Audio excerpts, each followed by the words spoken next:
whoever. So Lori can see a lot of lead up in a minute.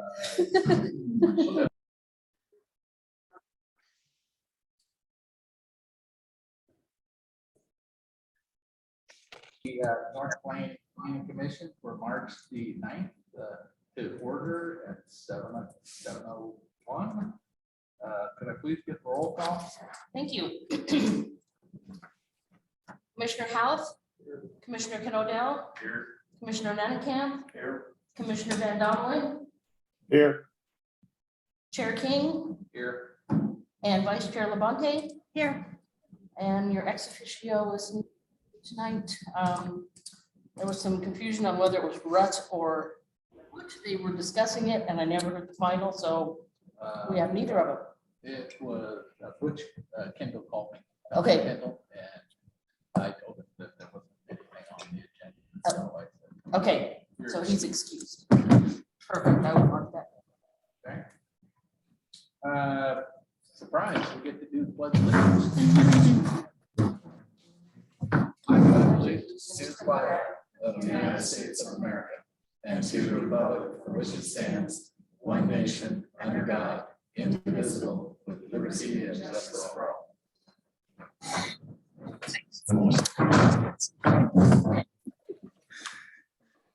Got that out of order. Ready. Okay, so item number 5 is the public comments. Is there anyone in the audience that wishes to comment on on Plan Commission business that is not on the agenda? There is. There is. There's there, and I don't know anybody that's on the call, so we would ask. After it's done, we can ask for a hand. He's gonna come to the podium, but he's got some handouts for you. This is Jesse Nemec with JT Smith.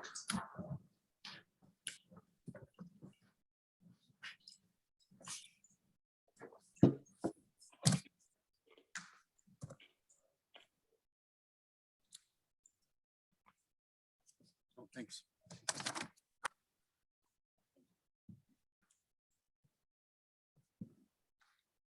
Yes.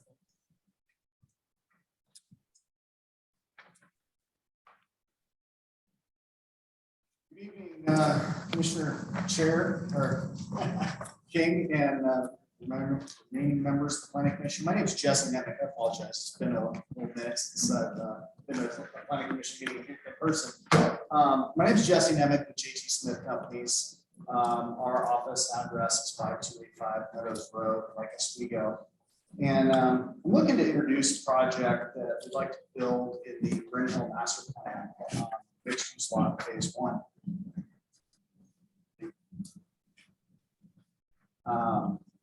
I've heard that there's some pending code changes in the mixed use zone, and so I just want to have a brief discussion before I spend a bunch of money on consultants and preparing an application and just run it by you.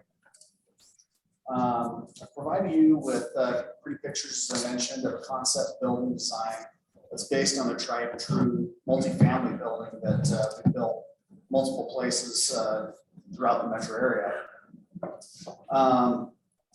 On the second page of the packet is a site plan showing how we believe the project can be most successful. And we'd like to propose nearly 5,000 square feet of commercial space directly on the corner of Main and North Avenue, as well as 48 multifamily homes consisting of 1 and 2 bedroom units in 2 separate buildings. The images that I've provided focus primarily on the southern building at the front of North Avenue. We're excited about potential complementary uses such as gym or daycare facility, things like that.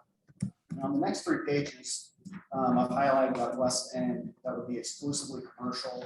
We would tailor the building to meet the intent of the pattern book, utilizing materials such as bricks, cementitious panels, storefront, metal roof awning, and then blending more traditional residential materials on the 2 floors above.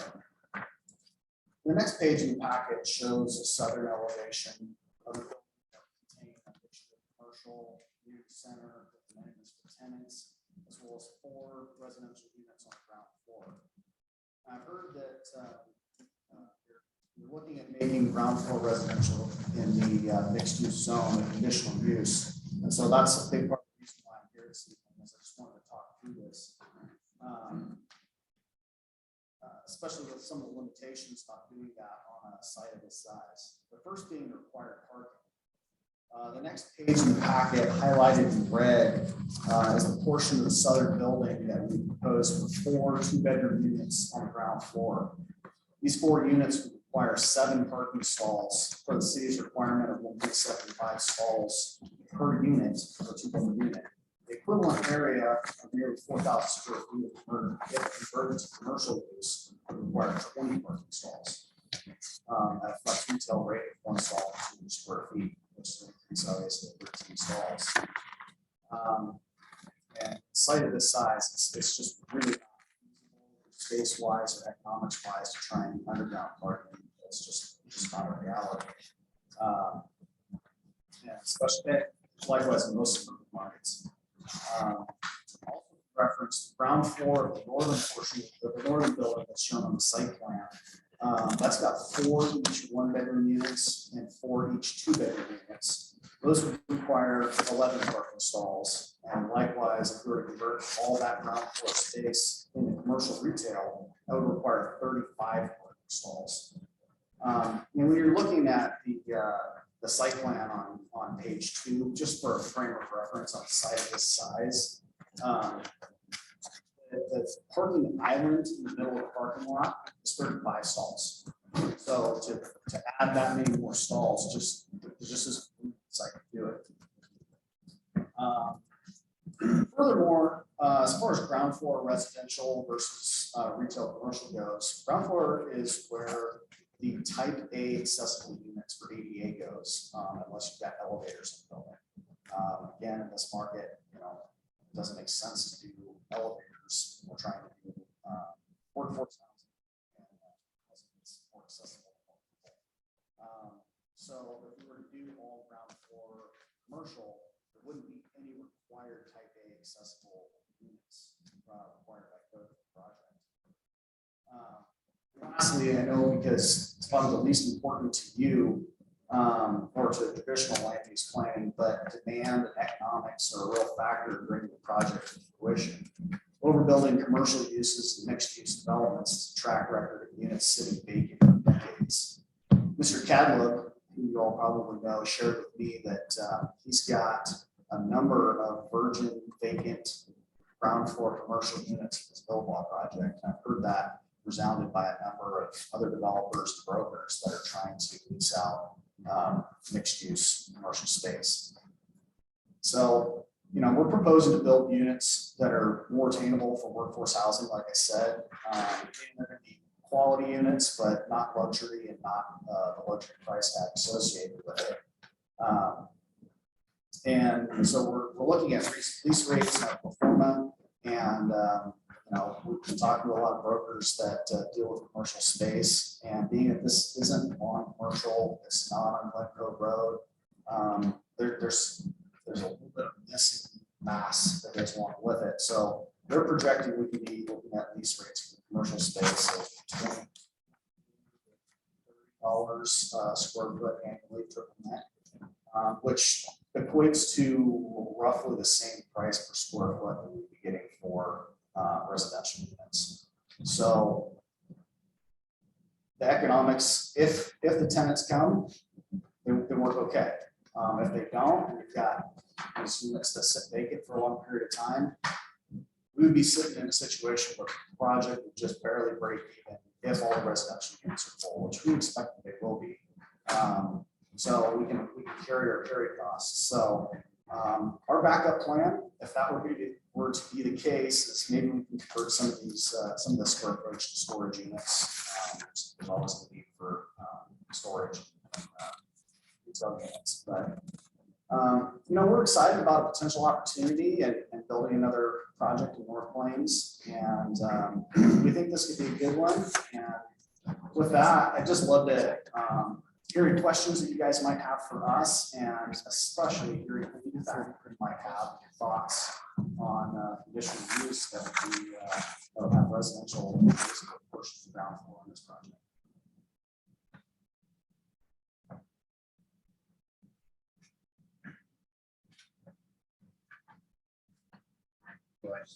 Couple of questions. You talked about having ground floor space. ADA accessible, but if you put an elevator, in, would all the units be ADA accessible? They could be, but about $30,000 to $40,000 a stop. They're very expensive. It's just economically the rent rates in the area aren't very good.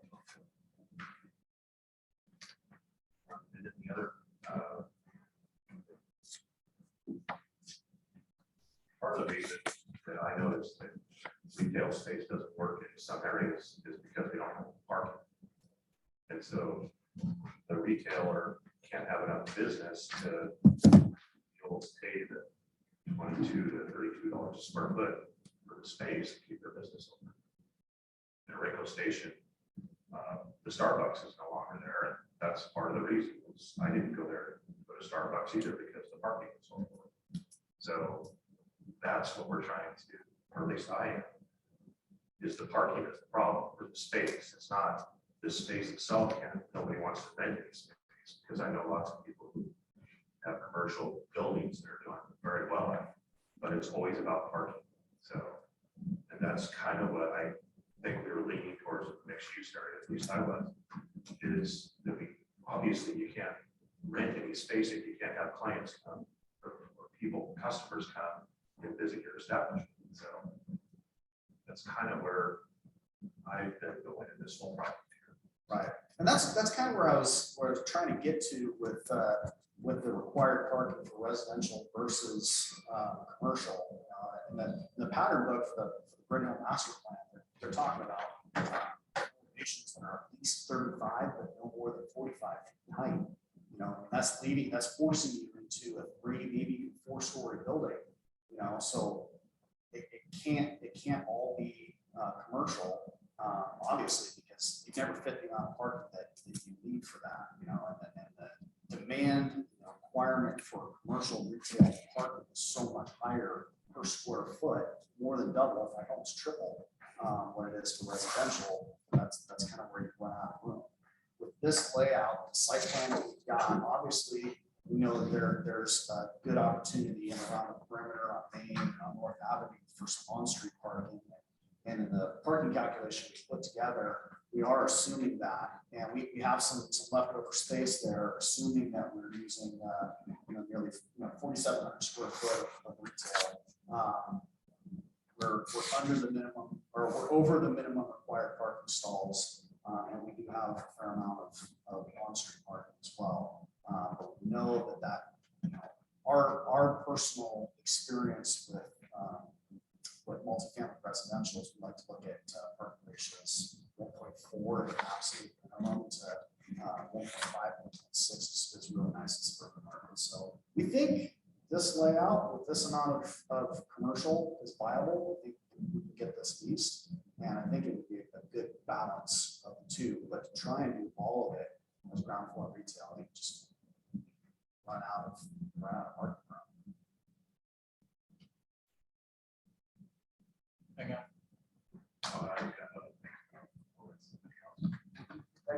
It's my opinion.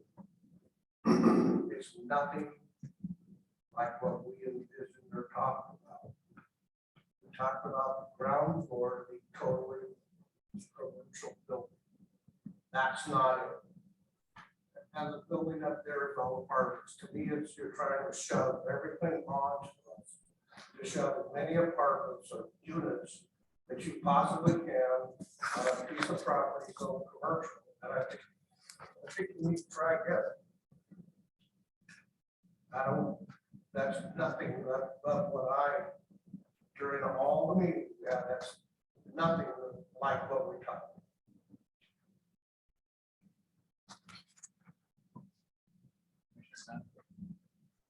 I don't know, I got lots of thoughts running through my head, but I just kind of got sprung on me, so.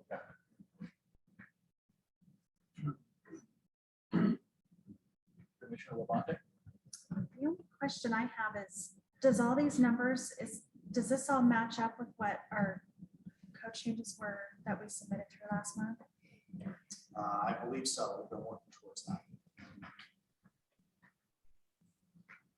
With the understanding that any residential on the ground floor would be a conditional use. That's not adopted yet. By the time we get an application put together, that would be done.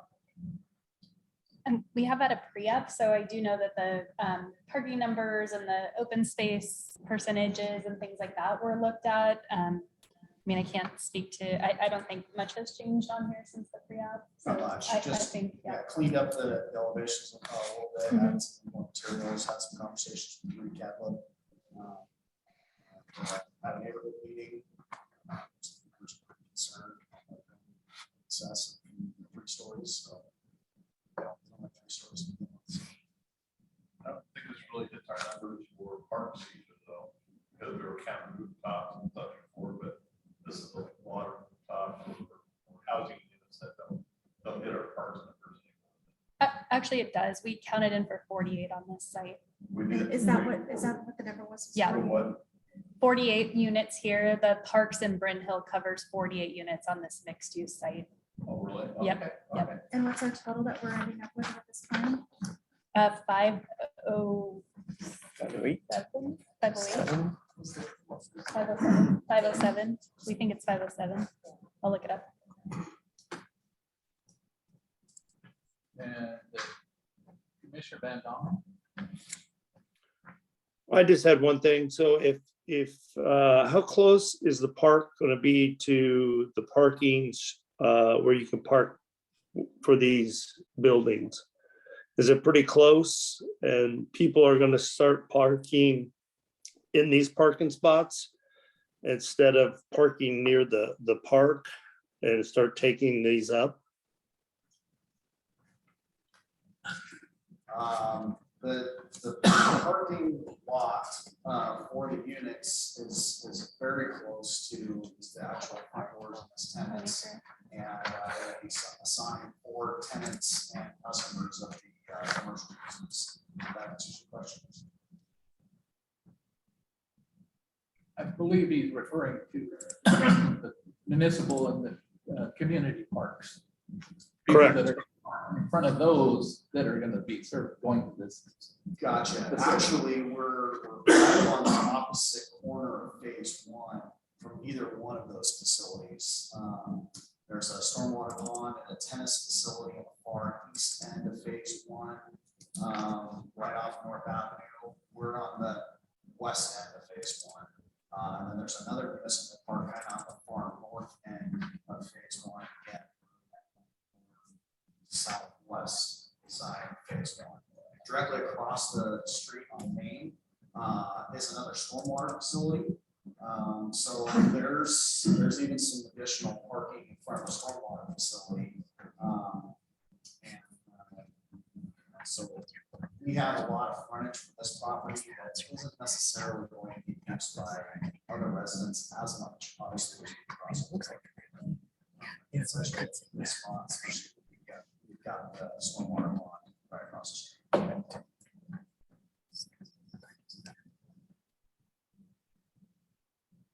Anything else, Commissioner Van Dam? No. What's the parking requirement for this project? Utilizing 28 off-street spaces, giving a half space reduction. Total required parking would be 86 for this number of residential units of 1 to 2 bedroom units and of 4,700 square foot of commercial retail, flex retail. We provided 96. And I said 35 interior. I was referring to if we were to take the ground floor of that northern building, and that requires 11 parking spaces for those residential units. If we were to convert that amount of square footage to commercial retail at 1 stall per 200 square feet, that would require 35 parking stalls. So how So I'm many, just trying to give a frame of reference. There's an island of parking stalls right in the middle of the parking lot. That's 35 stalls. So that just kind of gives you a size of how much parking that would consume to have all that ground floor retail versus residential. So what's the number of parking on-site versus off-site? Right now, we have 96 spaces on site, Oh, 96 on-site? and there's 28 spaces around the perimeter, not counting what also would be available on the frontage of stormwater across the street. So you're fulfilling the requirement on site for what you're doing. By approximately 10%, yes, exceeding 10%. Just my personal opinion, telling me that Bill Watt had empty commercial space while it's inside a municipality doesn't make a whole bunch of sense to me, but North Plains doesn't have that. So my personal opinion. Any other comments? I guess one thing I'd like to do, I'd like to see more commercial space, because this 4,700 square foot is very much small compared to what we had to do before.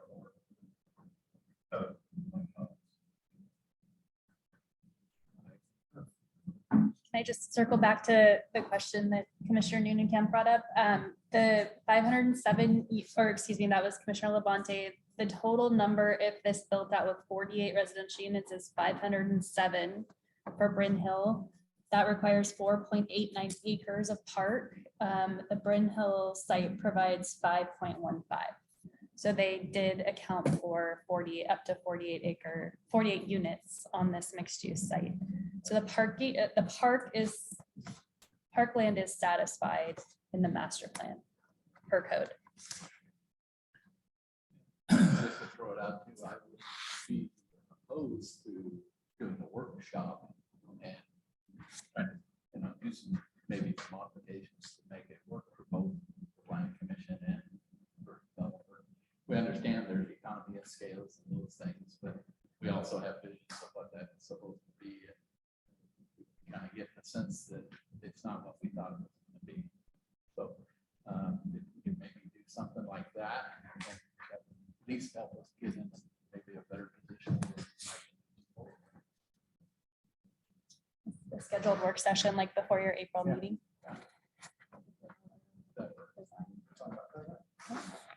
Does that work for you? That gives the commission time do the work look session in this over, April. digest it, seeing how it's just dropping off. That's true. Okay. We're all like, "Ooh, that's not I what figured this would be a better approach rather than just coming up with an application.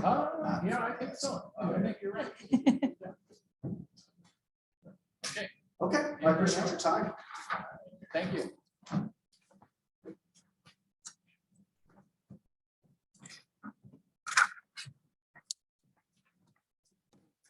Anyone else that have any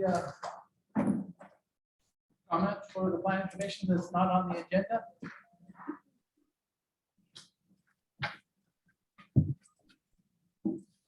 Anyone that you see or hear? I don't see any chats and I don't see anybody raising their hands. So All righty. We'll move on to item number 6, is the approval of the minutes for February the 9th. 2022. The only modification I have is that it does not identify officio Counselor Shelton. At that meeting. we'll make that correction. Okay. Is there any other corrections or additions? Not, I'll entertain a motion. I move to, from February 9th, with the addition of Rochelle. Then moved by Commissioner Nunkamp and second by Commissioner Labonte for approval of the February 9th minutes with modifications. All those in favor say aye. Those opposed? Those opposed? Approved. All right, item number 7 is new business. Does the planning commission have any new business? We don't have any new business that we've prepared for this evening, but we've heard from some commissioners about some items of interest. So I don't know if you want to wait for planning commission comments for those since they're coming from commission. I think that would probably be more appropriate. Okay. Since it's nothing that was identified agenda was set up. So Okay, nothing then? no new business All this right. evening. Item number 8 is unfinished business. Unfinished or, in progress, I'll just give an update on the code language that you all sent to city council. They did approve that at their February meeting, but then this week they had a goal setting retreat on Monday. So it's going for second reading of the ordinance and final adoption at their March 21st meeting. So it's going to become effective April 20th.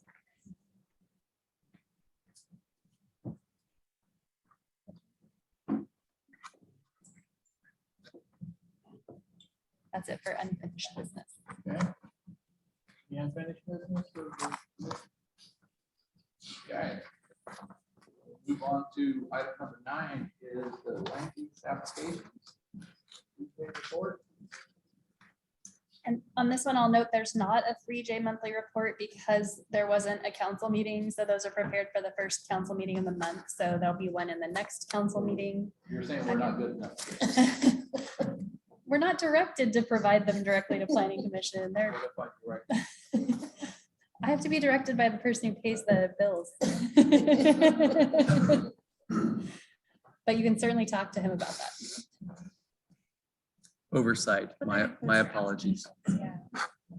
Gonna accept it. You will accept it? Yeah. Okay, all right. It's one this year. Okay. Okay, so I did bring up a couple things about Mhm. that, and I will bring that up. in planning commission. Okay, and then there was one mislabeled land use application. It wasn't a property line adjustment. It was actually the pre-app for this project you heard about this evening. File 22-004, that should say pre-application meeting. So we did have a pre-application, but not a property line adjustment. Wait a minute. Oh, wait, oh no, sorry, other project, same person, different project. site. Yeah. North and Gordon, yeah, they are looking at doing some multifamily housing there, so they were looking to adjust the lot line and potentially do that, but we have not received application on that either. So that's a pre-app, not a property line adjustment. For 22-004. That's one we emailed Sorry, about. I'm still working. No, I'm that's still okay. learning all this. But it would take a PLA. Yeah, it would require a PLA. I have a question about that. Mhm. So this property owner, pseudo testified during the hearing. Mhm. and She testified during the public workshop, or she spoke during the public workshop, but didn't come back for the Right. hearing itself. And I'm curious because the 2.5 was adjusted so much that it impacted her parcel. If she had a pre-app hearing already with staff, I'm surprised we didn't hear about it, knowing that it was how it was going to impact her possible project, or was it not? Well, I mean, a pre-app is just informational, basically, it doesn't have any bearing on standing or vesting or anything like that. So, I mean, today, she could propose a single family detached project, a multifamily detached project, and moving forward, she could also do that, but she'll need a conditional use permit for the single family detached. Or 2.5. Just seemed to impact her site so much, and no mention of, hey, she's already come to us to talk about a development. She didn't come though. Or she didn't hear. Right, so I Consultant think or- perhaps there's interest in her property and people were feeling it out. I got Anything else on that? Nope. Okay. And we will move on to item number 10, which is planning commission comments. The first thing that I had brought up was, and I think the planning commission has asked us before, is that we do land use approvals and we never really hear what's going on with them. Now I know that obviously 3J is now doing this new update, but it just says kind of, it's all I was looking for is just say in progress or it's completed or, what kind of stages it's at, just so that we can follow, because my next follow-up was gonna be that we have approved a bunch of things and they're either have 1-year approvals or they have 2-year approvals if they're partitions or subdivisions, but if they're time reviews, they have 1-year approvals. Mhm. And we don't see any extensions, or at least not very often. We've seen a couple. Yes, I brought them. Right. But, you know, and then your response was that we don't require them to be done.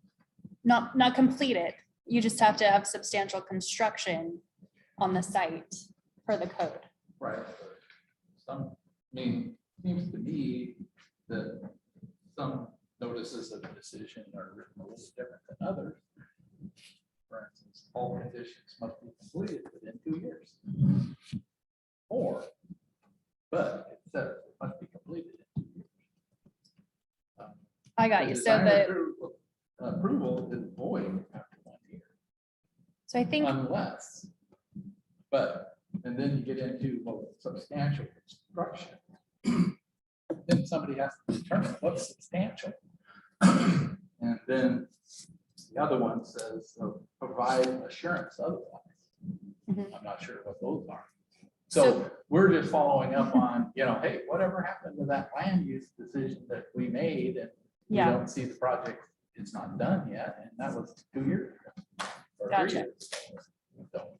so I think my response on the giving it in process, would it help to see, because I think the other thing that's happening is we call it something when we're reviewing it here, and then when engineering takes it in, they call it something else, usually kind of based more on the street names because they're looking at public improvements. So I think what I can do is look at those 3J reports, because section 9 is Brian Feeney's sections. I don't usually even review it, but I can tie it to the name that you all saw and then file number, and then add, you know, it's in progress for this. As far as substantial construction, you know, we have determined that doing significant roadway improvements counts that. We staff have determined that, because we staff are the ones Right. determining whether it moves forward.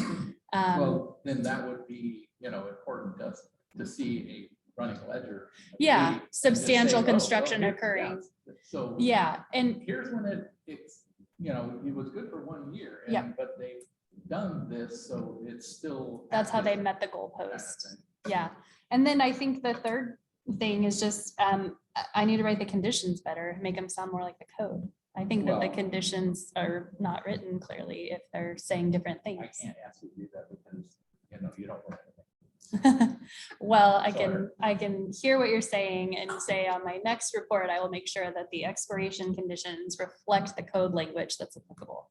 Well, okay, and just add to that, it says unless the applicant owner provides assurance otherwise. So- So if they bond, then apparently they provided. Right. assurance. And I And it agree could with, say, oh, it's bonded, so we don't care if they get it done because they bonded. and I think that's right. I think the city doesn't take in a bond until they have approved plans for it. And I think that once you do have a bond or assurance, they do have timelines associated with them. So I don't think you track it in a different way than that. That's kind of all the other concerns that I had. I know we've asked for those things. It's nice to see the 3J letter. because Yeah. That does help, but I think just I'll- our specifics is. Yeah, I whatever could be will on do that. Permit, you know, what's applied for as permits, you know, and those actions and our list of what we do. Okay, There used to be a section on our website that actually had significant development, if you will, you know, larger retail, commercials, industrial site, design review, and then obviously your subdivision type, Mhm. just a listing of them. Things that were in progress. So you Yeah. could see what they were doing. Well, and yeah, boy, you don't want to go on the website and look for current stuff because some of it's old, but some of it isn't there. It's bad. I try to find this decision. You go. Are they on, are notices of decision, are they on the website? I don't think Oh, I so. was gonna say, I've never found them. Well, you can find them if you go through the, you know, the minutes. I mean, those, you know, some of the stuff. that- Oh, you can find a Oh, draft, approval. Yeah. well, a staff report. Yeah. Yeah, but then not the notices of But decision. yeah, but the current, No, Chair King, I'm happy to go over some of the website deficiencies with you at some point. Yeah, we put a lot of work into it, updating it from where it used to be, but well, obviously sure, there's yeah. thousands of pages on the webpage, so there's gonna be some deficiencies. I fully admit I that. will- So, I yeah. will, yeah, point out and send you an email of what I thought. All right, Yes. sounds good. Some of it is just simple cleanup stuff. That Right. a little more user friendly, but data, things are there. It's just hard. You have to dig. We are planning an update this year too, to make them user. Other plan commission comments? Do we also know how many permits have been released, that new development out Brent Hill. there? I mean, I keep, I see 5 here and there, but what's the total count? I mean, I guess, Well, only phase 1 is recorded. yeah, phase 1 is recorded, which is what, 80? So we've probably seen 50 of them, 50 to 60. You can actually go on Washington County site and see. of Brent Hill phase one. Oh, it's 150, Yeah. phase 1. Mhm. We've still seen 50 to 60. Yeah, yeah. we've seen In it fact, for- yeah, I just went driving through the other day. Well, hopefully there's one for every house. That's part of the process. Lori and I are trying to ensure I'm that. trying to keep up, That's part of the learning as I go. Yeah, I'm going. Another question for Andy. Sorry for John Spot. When it comes to development in the south, is it just more of a, if you see something, say something as far as possible deficiencies or concerns with safety on a construction site? Or is that something like, I don't know, who would even patrol that, if you will? Checking just to make sure that, there's no issues with pedestrian safety. Like a construction site, an active construction Yeah, site? well, like, Yeah. for instance, Roll Tide, Mhm. the big gaps in the concrete, in the sidewalks, there was, no signage, just big gaps in the sidewalk. Mhm. They do have signs up now. I don't know if they did before. They did not prior to. We had a public comment, yeah, from that. Yeah, sometimes it takes a village, but oftentimes our public works will catch these things. If they see something unsafe, they'll stop, have a conversation with the contractor, but they obviously don't catch it all. But Right. and so it it's is good to also get, the comments, because oftentimes we can get them addressed that same day, if not, Yeah. within a couple hours And I, even. and I assume appreciate that that. particular project is on hold because Washington County is so backlogged with plan review. I think it was their plan to, I honestly, yes, they probably were. I think they were gonna submit, treat everything, and then knowing that they were gonna be in a backlog of permitting. Yeah. 17 weeks there, What's that? 17 weeks. It's extremely bad right now. But they're hoping to open back up on Fridays. Hopefully.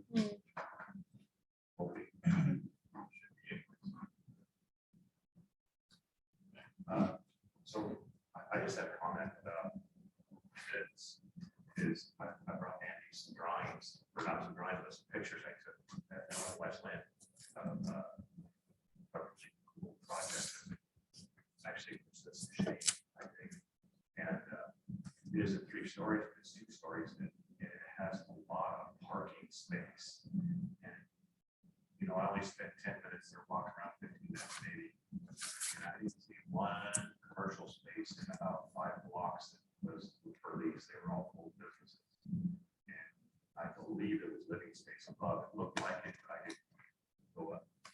They had parking underneath the building, not a parking garage, just cantilever stuff. I just gave them to him tonight, the drawing. So I don't know if maybe they would look at what something similar to that instead of this. Stuff here that looks like apartments. Was it a similar site, similar site? Yeah, I mean, because you have been to Blind Falls Drive, it's Westland. I haven't been I've not been to West End in forever. And I was showing property and I had 15 minutes and I decided to go for a ride on it. This 5-block radius, and it's like, wow, this is really cool. And Creative and I planning is what walked it's around about. real quick and it snapped a few pictures of it, and I was like, this is really cool space. This is kind of what feels more plains to me. I mean, that's West Land, which is like kind of way out of our league, I guess I would say, but it was country, right? So it was really neat. So you have to drive down the street for pictures. I get Andy worked exactly. Well, and that's something we may want to be incorporating in on our workshop, you know, they come to do something.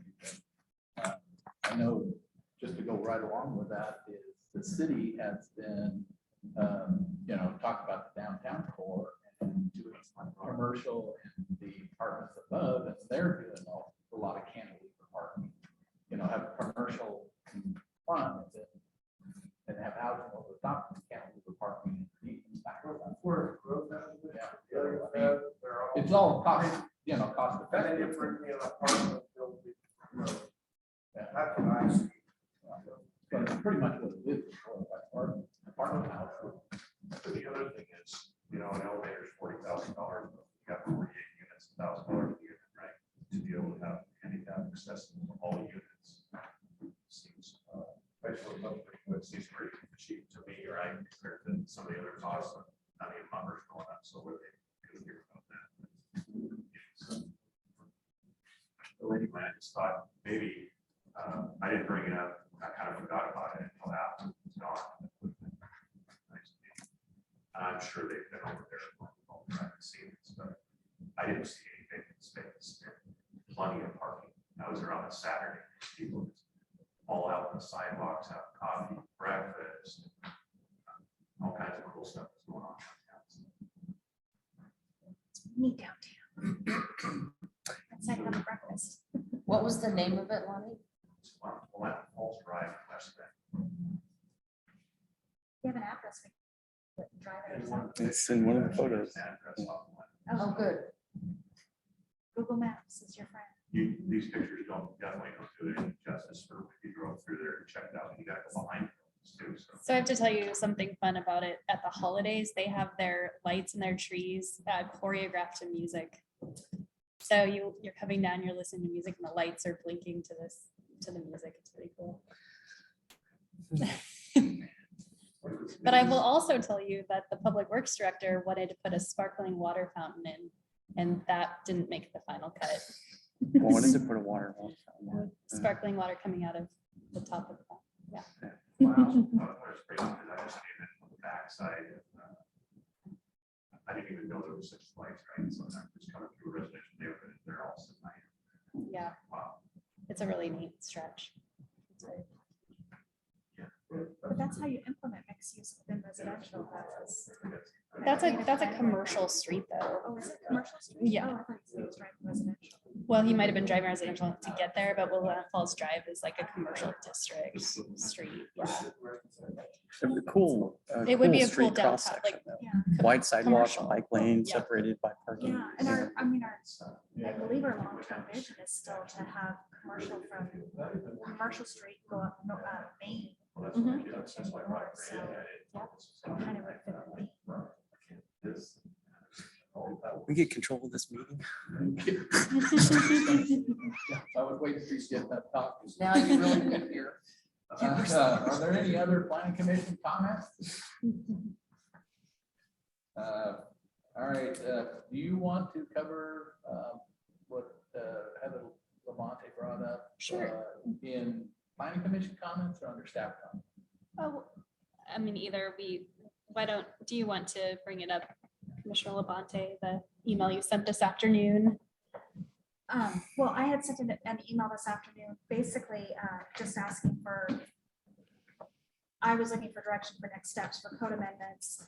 And then the ADUs is kind of where I was looking to open that beast back up, just to make sure we have it as tight as possible with all these new creative things developers are doing at this point. In Tiger, there's a development, Polygon at Rorschach Ridge, subdivision, very similar to Brent Hill, for example. And they are creating ADU units within the dwelling. And after the plat is recorded, they are turning around and replatting those condos and selling those ADUs separately. I was a little shocked, so I know we have a lot of criteria in our ADU section for structure wise, to meet code or the building compliance, but I just want to make sure that are we capturing everything that we need to capture for this separate structure to possibly be sold separately? I say structure, but it's separate unit. Is this like making Haven't heard No, it looks like it's a big old residential house. Anyone else seen this? Yeah, I haven't seen it on the internet.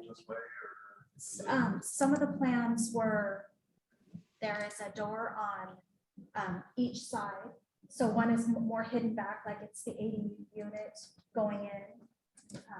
The garages look very similar to your 2-car garage and single garage sitting side by side like you commonly see in these larger single family homes. So if that second entrance is set back a little bit from the front, you wouldn't even realize that it's two dwelling units. Which then it brought up all these other questions. What does that do for our density? What does that do for, what if they decided to do that with an info lot in town?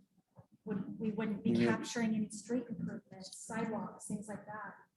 All these questions We started would. spiraling. We do require street improvements for single family detached homes that are being constructed. So any kind of new construction can trigger that. But what about parking? and stuff Oh, that's like that? interesting. I didn't realize we did that. We did the code Always? change. No, the code change was Oh. 2 years ago, so we haven't And seen it a was whole lot. concurrent with instituting a fee in lieu again. But Oh, What okay. about, Yeah. what about parking then? Right, parking is a really big concern. And that was what was in Commissioner Levante's email, because by state law, you cannot require parking for the ADU units because you're over 2,500 population. Right, then it's a totally separate thing. Then I don't know, do you have a code enforcement problem on your hand? You have a non-conforming use. I mean, I was literally thinking to myself, my gosh, how do we capture this? If we're gonna allow a building permit to be issued for a single family dwelling with an ADU inside, do we automatically enter into some kind of a development agreement assuring that that will never be divided? Or if it gets divided, then they're required to do X, Y, and Z. I mean, I don't know how you police that. Or do you just follow the logic that if an ADU is permitted, that is a dwelling unit, so this is now a dwelling unit, so it's. And so now everything about the site plan has to accommodate two residences, basically. Well, ADUs are special by state law. You can't require owner occupancy of one of the structures or the units. You can't require parking. So if it comes in as an ADU, they do have less requirements of them. But then the question becomes, just because it condo plats, does that change how many people are living on the site? Because it still was a residence and now it's a residence.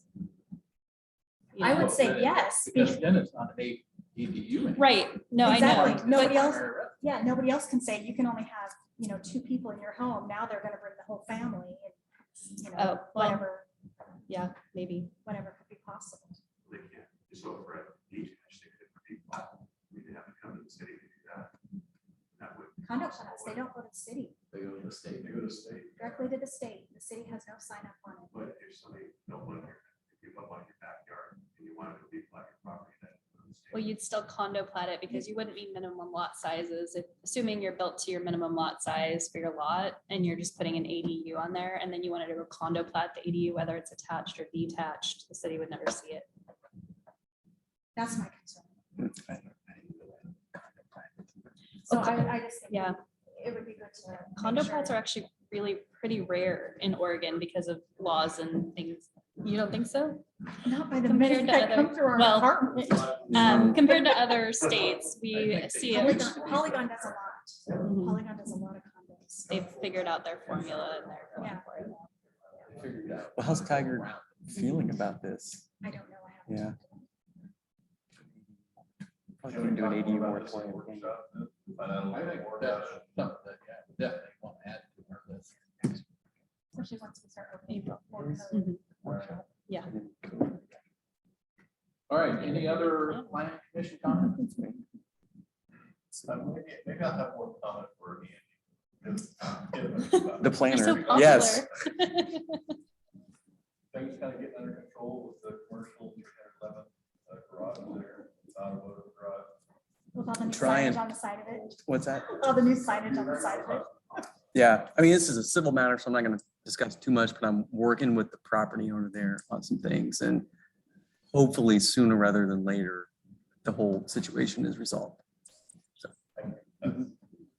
I think the radio, they say, will comment that off the air. Okay, We're not now in post office. Well, vehicles that just sit there and you have the transmission center. One of the parking spots now. I haven't seen it. Yeah. Okay.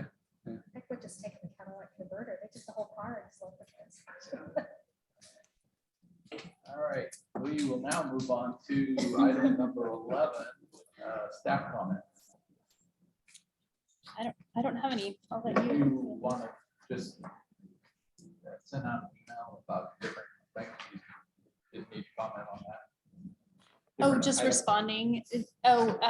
Yeah, if we're talking about future code updates, it sounds like ADUs are a hot topic, or ADUs and dwelling units in general, but I keep a running list of what I hear from other work sessions or these meetings. So, obviously from your joint work session, you talked about the marijuana use rules and locations and things for commercial and industrial. We have still on our to-do list the concept plan process in preparation for the UGB expansion. We've got a little bit of time on that one, so it sounds like ADUs could probably come before that for sure. And then commercial and industrial uses and zones. Once our downtown plan is in place, we'll know what recommendations come from that. So then we can start working on those changes. I just have a note about minimum lot frontages. In the dimensional standards require 20 feet, but we might see townhomes in the 16 to 18 foot range in our new R2.5 that wouldn't meet that. So just looking at rectifying that.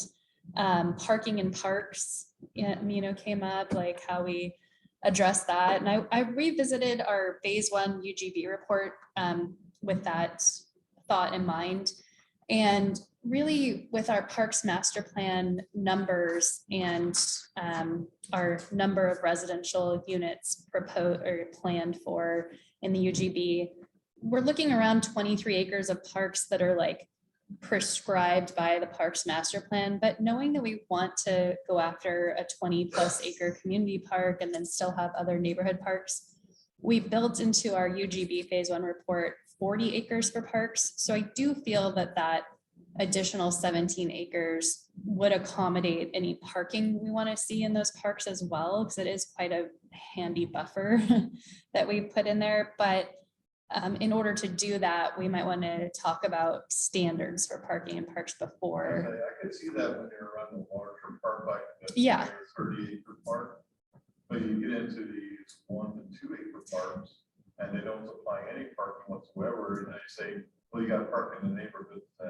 Yeah, and I wonder too if you might want to take that up with your parks master plan as well, because really We're what. starting to look at the master plan right Yeah, now. that's what I know that. So I was thinking, thinking about that too, like what does a 1 acre park serve? Is it meant for the neighbors within a half-mile I radius? think what's happened here too in this development out here, even, Mhm. they kept these park sizes down in size that, and maybe I kind of addressed that maybe in the updates in the master plan that, some accommodations still need to be made at certain sizes, depending on, the Yeah. scale of what you're building the size.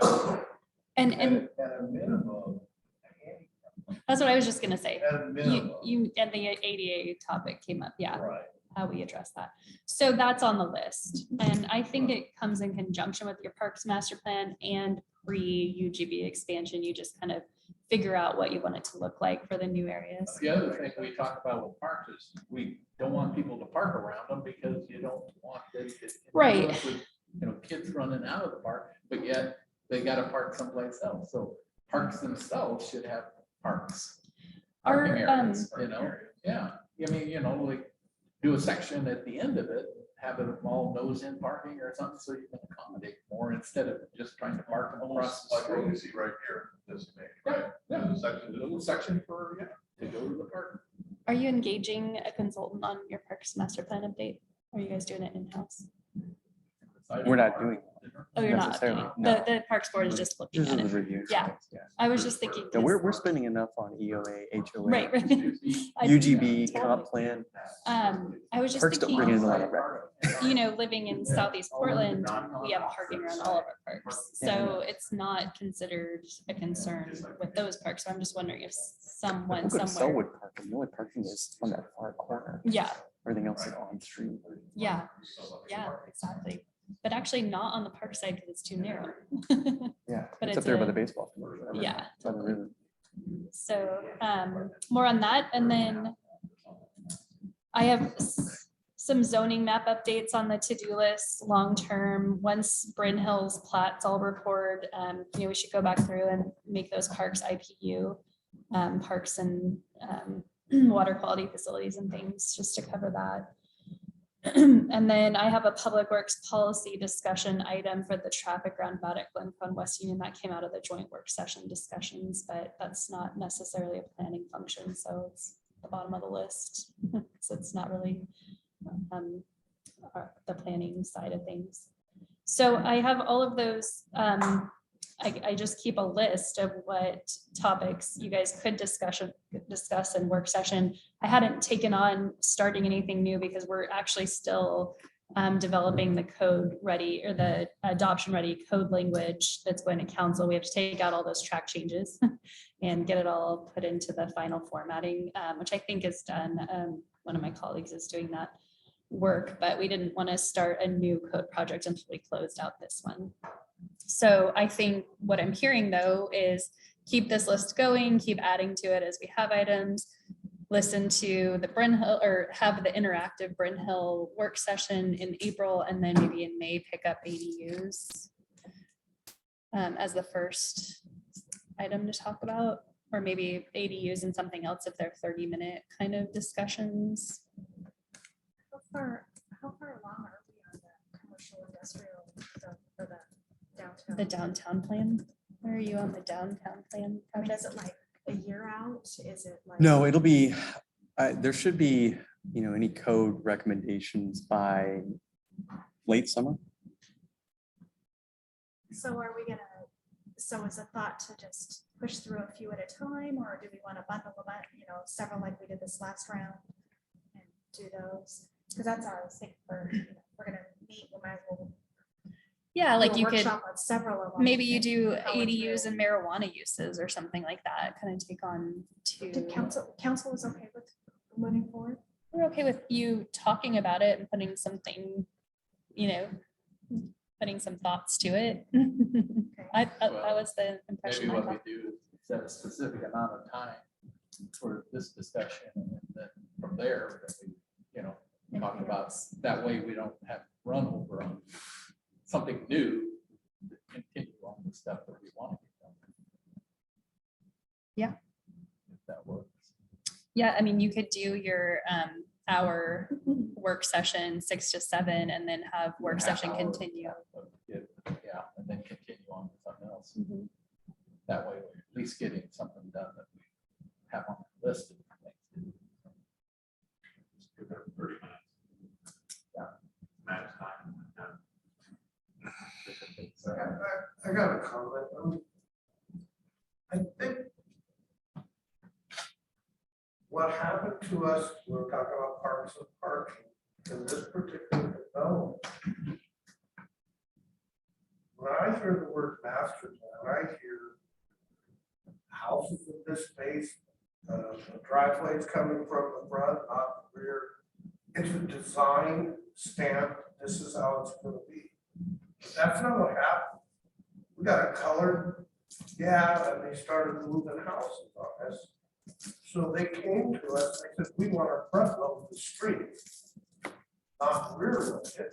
When they were changing that, and I started asking about parking spaces for park stuff, we can't hold them. You know, we cannot hold anything forcibly to them because they've never really given us a set in stone design on that development.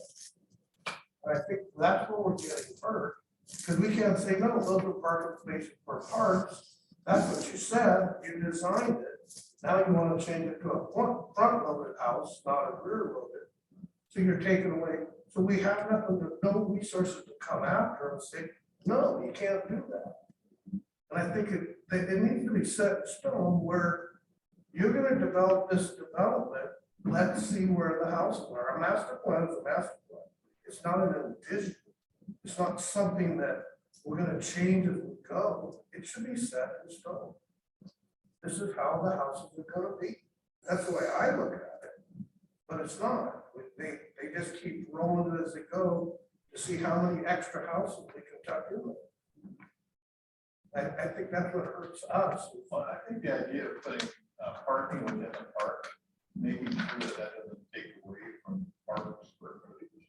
No, it should be added to. Right. Right. I Because it think should they be got required. about 5 parking spaces on that one, they changed that. Well, when you first see your plan, it has all this stuff, and they say, well, we're gonna do this, we're gonna have this parking here, and then all of a sudden they change it, and, oh, well, now we're moving this. Well, we forgot what they agreed to do the first time, so we don't know what we're Oh, doing that's now. I mean, you used to see I mean, it seems like you need it based on I mean, I don't what's care the about use of the the house, park and how the lot big size of the place, but front load and back load should be pretty much cut and dry. When it's coming to us, the master plan. Well, that's when some of the bigger city stuff, design review committees, they know what color the house is gonna be 2 years before the house is even built. They know what the face of it's gonna look like. Everything's planned out, so, and there can't be any changes, so. We're not there. Well, time to probably do some of those things, get us that, get the changes. you are the design review committee. They're gonna make that, get it. Okay, any other staff comment? Oh, Mr. King? Sure, just one on the UGB. We've had a little bit of probably a 3-month break on the progress from phase 1 and moving into phase 2. That's all related to updating the economic opportunities analysis. And so we have the draft of that. We're going to get back on board with the next PAC meeting and community meeting shortly, if not the end of April, then definitely in May.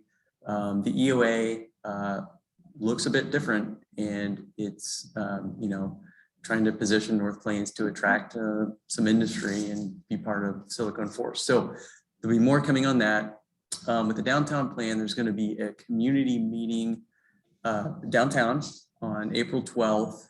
It's going to be in one of the grain storage buildings. We're going to see if we can get a food truck or two down there and kind of do some inside outside stuff for community members that want to come down and just start thinking about what a fun place downtown can be.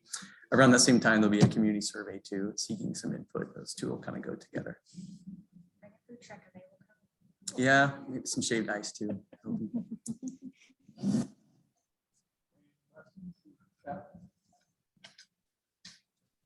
Okay. If there's any other commission business? I think just clear marching orders for April, so 30 minutes for discussion on Bryn Hill mixed use. What's that? Not more than 30 minutes. Okay, schedule. Okay, so in the schedule, okay, make an agenda 6 to 6:30 for this. But if it ends earlier, we can dig into for that. And then ADUs and marijuana uses, or just ADUs? Don't they go hand in hand? I don't think so.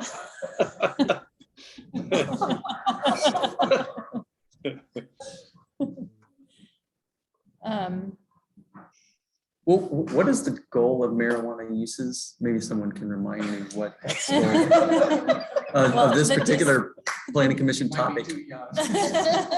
The discussion was to potentially reduce the buffers so that there were more locations available that you could actually open a Some business. people believe there ought to be an opportunity. Yeah. Well, okay. Knowing that, I'm just saying there are, commercial spaces that are being planned for construction, within the next year or so. So I would think it's a topic worth tackling sooner rather than later. putting it off. I think we said talk a little bit about possible retail, light industrial. Right now, retail is allowed in light industrial. Just happen. Until I felt that sense. So I got a question before we do that, marijuana thing. Can somebody come up with a dollar amount that it would benefit the city based off some study that shows that one shop does X amount of dollars? I just trying to figure out what the benefit is outweighs. So financially, if it's a benefit to the city. Well, my understanding of the way the code was done was that we could benefit, it. That's why we allow it, but we zoned it so that it's near possible. Right, but if we go forward and try to make it so it's, you're able to do that, what's the benefit? Sometimes Versus what's the detriment? right, because sometimes, if it's $300 a month, the city gets off what it brings with it. Costs $10,000 a month to try to monitor the things that it brings around is important, right? So I was trying to figure out, I don't know anything about pot shops, I don't know how much they make or anything, or, I know it's a lot of cash, so whether or not they really pay the property It's all- taxes they're supposed to, right? So, the cash goes through the hand, do they really pay the amount of taxes they're supposed to, or, so. I'm just trying to figure that out. We get 3% from the gas stations. Why not? Isn't it like What's the 10%? What's the percent right now that they're supposed to get if there was a retail shop? Okay, all right, there's several questions and many things there to unpack. I was kind of waiting for, so financial benefit, I think would definitely outweigh what we're not getting now. And we're getting nothing. Bring something for the workshop. Well, we could, but this city in particular is a little hamstrung compared to other cities because North Plains never passed a 3% local tax on marijuana. Like Cornelius, these other cities did, Fort Square, Hillsborough. That is a pretty good chunk of revenue. We didn't. All North Plains did was say that it would accept the shared revenue from the state. So we get some of that each month, and it's not insignificant, but we'll take anything we can get in the general fund with the property tax that North Plains has. So if we had put something on the ballot to get 3% and the legislature is considering making that even 10% local share, that would be significant. It really would. And I'll tell you, we get inquiries about marijuana shops about as much as anything else in North Plains. I don't think we'd want to go down the path of having them lining all of Glencoe. But there is interest, and because I think it's a profitable business. It's like a tap house. It's very low overhead and $1 million a year per shop. not in tax revenue. No. $1,000 a year or Oh, $10 million, I think we could easily project something that out just based on kind of what the, around something so you can kind of see what the.